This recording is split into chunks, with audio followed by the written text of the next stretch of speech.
What's happening out there, gym owners? Hope everybody's having a great week and crushing their goals. Today I want to talk about our lead follow-up conversion system. All right, so one of the ways in which you can, at least check off a box and increase the percent likelihood that you're going to convert a lead to a membership is through just, great follow-up and communication. And it's kind of like, I always say, like, communication is the key inside the gym operationally amongst your team that things get done well.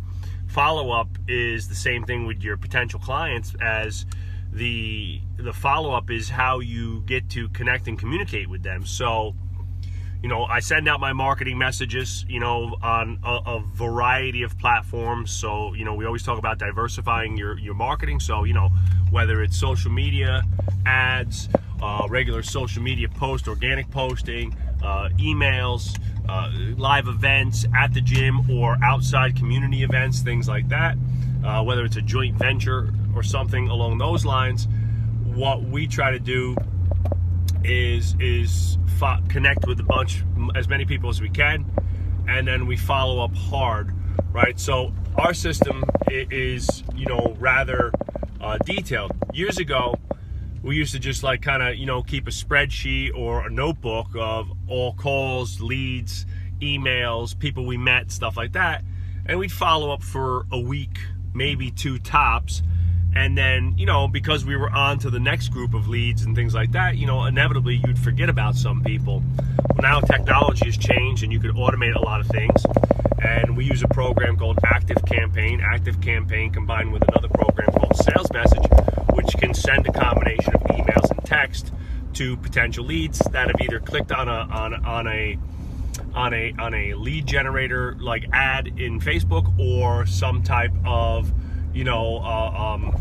opt-in or whatever it might be, or that they physically called or walked in the gym and now they're in your lead follow-up system. And so what that allows us to do is to create a really great series of automation that connects with them, regularly over an entire month, so that they are at least getting in front of our stuff multiple times. So let's just say somebody sees an ad for a 30-day trial, and they fill out the ad, and they give us name, email, phone number, and that kicks off an immediate automation email that says, thank you so much for your interest in Varsity House. We'd love to connect. One of our representatives will reach out to you to schedule a consult and tour of the gym so we can get you set up with your 30-day trial, right? And 15 minutes later, a text message goes out. Hey, this is Joe. Just want to say hello. We'd love to connect. Let me know when's a good time to talk. Things like that. And you can kind of create that system so that for the first week they're getting 3 to 4 communications. Hey, let's assuming they haven't come in for their consult yet. And over the first 3 to 4 weeks, that you can have multiple points of contact, so that they're not slipping through the cracks, right? And then it'll automatically enroll them into your email list, right? And that, let's call that your general list, right? Or your potential lead list, okay? Or maybe we call it a cold lead list, somebody who's, or a warm lead list, depending on how you're classifying people and things like that. So you can really set up, and it'll automatically put them in whatever list that you want, right? So if it was a hot, a warm, or a cold lead, you might want to separate those out and communicate a little bit more with the warm and hot leads, okay? So things like that. Or they'll just go into our normal, general list, and they'll get our newsletters, they'll get our normal communication that all of our people get, and they'll, in a sense, be in our spider web. Because one of the key things to remember is that people buy when they're ready to buy, not when you're ready to sell them stuff, right? So just because somebody calls the gym, right, that's a good sign. That means they're actively looking for fitness. But you might not have conveyed the message. You might not have given them the right pain points. You might not have, to them, you might not have solved the solution that they were looking for. All right, and there's a lot of reasons. Or the price point was just a little different than what they thought, right? We're in the functional training space, so price points are a little higher. And somebody calling the gym might have been looking for a regular gym membership at, $29.99 a month, and didn't really realize that they could use or need a $200 a month gym membership that, they're going to get way better results, personalized coaching, lots of attention, things like that. And so, you have to convince them. So maybe those couple emails to people like that, it's going to be, information about the gym, about your coaches, about training, about your philosophy and stuff like that. A couple tidbits, so you can really, fluff that up nice to connect with them a little bit more. So after they made that initial connection via an ad or an opt-in or a phone call or whatever, now there's going to be multiple points of follow-up. Nothing ever replaces, though, a phone call. So just because we're automating text and emails, that's just another layer.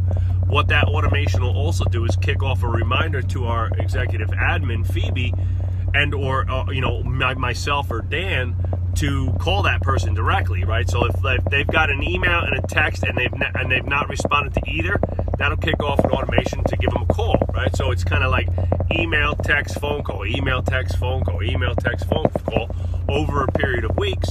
And then after that, it's like, hey, I'm sorry we haven't been able to, to connect and make this happen. I don't want to keep pestering you. So, here's one last opportunity. And you could fill that with maybe there's a fast action offer in there. It's like, hey, last chance. I'll give you, if you want to make the commitment and do the 30-day trial, we'll throw in, a month of nutrition or something too. So, or a free smoothie or whatever it might be, right? You can figure it out and, figure that one out, what those offers are. But lead follow-up is super important, okay? A lot of gyms are failing miserably here because they're not tracking leads. They're not keeping score, right? So when we get a lead, name, email, phone number always, right? And then we try to get as much information as possible. Where the lead came from. What was the source of the lead? Was it an email? Was it an ad? Was it a walk-in? Was it a phone call? Okay, how did they find out about it? Was it Google, SEO? Things like that. Age, area, right? What town do they live in? So once we get them on the phone, we get a little bit more demographic information, right? And we start segregating it out so that now when I want to search for people, I want to look for all my 40 to 50-year-old females who came from Facebook ads. I can pull out that list and I could even see which ads attracted the most people, right? So again, it's all about the numbers. Marketing and advertising is directly proportional to the data that you keep. So if you want to get a better ad spend and you want to hone in on which ads, which type of marketing, maybe emails kill it. Like email kills it for us. We do great with our email and we don't spend $1 on that except for paying for the monthly fee for ActiveCampaign, right? And that's our best source of communication. We get the most engagement and the most sales directly through our email list, okay? But ads work well too, depending, right? Depending on what the ad is, what the offer is, and who the target market is, right? So sometimes if your ad's good and your copy's great and your offer's great, but the target market's not right, the ad will go nowhere, right? Or maybe the target market's the right market, wrong offer, wrong ad, right? So, that's like, marketing, get jacked, fast, and ripped and train with our summer college program and marketing that to 50-year-old women, right? That's probably not a target market that's going to respond to that type of ad, right? Things like that. So by keeping close track of all your leads, you'll start to see the patterns and start to see which ones are working best for you and when and how you need to either increase your marketing efforts or decrease your marketing efforts based on, the time of the year. So, you can start after a year or so, you'll start to see some of those peaks and valleys, and you want to go from this to more like this, right, where there's not as many peaks and valleys. By, we know February and August are the beginning of two slow times for us. So we want to hammer the marketing in January, hammer the marketing in July, attracting leads in those slow months to at least, counter some of that dip. So that's our lead follow-up conversion system. If you're following me on email, I sent out an email detailing this on Wednesday. You can go to thebusinessofstrength.com, and that's businessofstrength.com, and you know, opt into our email, follow us, and check it out, gang. See ya.